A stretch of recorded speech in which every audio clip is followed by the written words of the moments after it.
I had to get out of that house.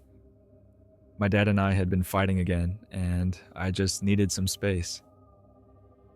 Luckily, I found a small cabin at the edge of the woods that I could rent for a couple of months. The actual renter, who I'll just call my landlord, had his own issues and needed to leave. So I took over the cabin. It was perfect for my crappy situation: small, cozy, and payable month to month. The cabin was at the end of a lonely dirt road surrounded by a few similar houses. One of them was empty, as far as I knew. The others were occupied, but I had never met the neighbors. I often worked 12-hour shifts and was usually completely exhausted when I got home. That night, I was especially tired. Quickly made myself a peanut butter sandwich and a protein shake, and then went to bed. I was watching some TV when I suddenly heard it. A faint whisper. "Who's up there?" My heart skipped a beat. The voice sounded like it came from inside the house, but maybe it was from outside.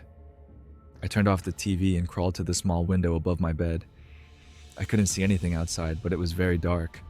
I called out, "Who's there?" But the deafening silence that followed was unsettling. I got out of bed, opened the small hatch in the floor, and looked down the staircase. "Dad?" I called, hoping he had somehow come over. No response. I descended the stairs, each step a test of courage. I flicked on the living room light. Nothing. No one was there. I calmed down a bit, thinking it must have come from outside. I turned off the light and went back to my bedroom, closing the hatch door tightly behind me. Not even 5 minutes later, I heard loud pounding from below.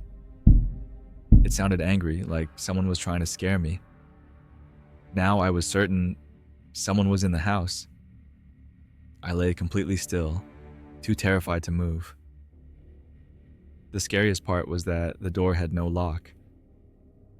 After about 20 minutes, I felt brave enough to look for my phone, but it wasn't on my nightstand. I must have left it downstairs. I opened the hatch door a crack and looked down the stairs. The flickering light from the TV cast eerie shadows in the stairwell. I crept down the stairs barefoot and ran straight to the back door. I sprinted to the nearest neighbor's house, where I'd seen lights on. I knocked frantically on the door until someone appeared at the window, watching me. I shouted through the glass, explaining that I needed help and a phone to call the police, but the person just stared at me, not responding. It was creepy. I slowly walked back to my cabin, the door still open as I had left it. I locked it, turned on every light, and searched for my phone. I finally found it in my car. I had been so tired earlier that I left it there. Back in the cabin, I climbed the stairs and saw someone sitting on my bed, watching TV. A man. I screamed, and he slowly turned his head to look at me. Before I could see anything else, I ran out of the house and called 911 from my car. I watched the house while on the line with the operator and saw someone walking through the backyard, disappearing into the woods. When the police arrived, I told them everything. They searched the house but found no one.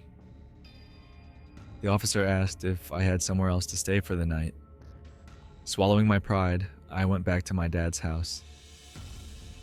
The next day, I returned to the cabin to collect my things. The landlord gave me part of my rent back and only asked once what the man looked like. After that, he didn't ask any more questions.